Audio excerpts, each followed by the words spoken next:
தென் தமிழக கடலோர பகுதிகளின் மேல் வளிமண்டல மேலடுக்கு சுழற்சி நிலவுவதால் தமிழகத்தில் இன்று முதல் 5ஆம் தேதி வரை 16க்கும் மேற்பட்ட மாவட்டங்களில் சில இடங்களில் கனமழை பெய்யும் என வானிலை ஆய்வு மையம் தெரிவித்துள்ளது. தமிழகத்தில் தென்மேற்கு பருவமழை தீவிரமாக உள்ளது.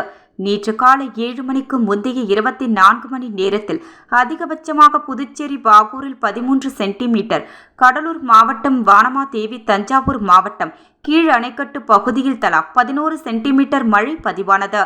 மன்னார் வளைகுடா மற்றும் அதை ஒட்டிய தென் தமிழக கடலோர பகுதிகளின் மேல் ஒரு வளிமண்டல மேலடுக்கு சுழற்சி நிலவுகிறது. இதனால் இன்று முதல் 5ஆம் தேதி வரை 16க்கும் அதிகமான மாவட்டங்களில் மழை பெய்யும். கோவை, நீலகிரி, கடலூர், கள்ளக்குறிச்சி, மயிலாடுதுறை, தேனி, தென்காசி, சேலம், விழுப்புரம், திருவண்ணாமலை, அரியலூர், பெரம்பூர், நாகப்பட்டினம், தஞ்சாவூர், திருவாரூர், புதுக்கோட்டை மாவட்டங்களிலும் புதுச்சேரி மற்றும் காரைக்கால் பகுதிகளில் கனமழை பெய்யும்.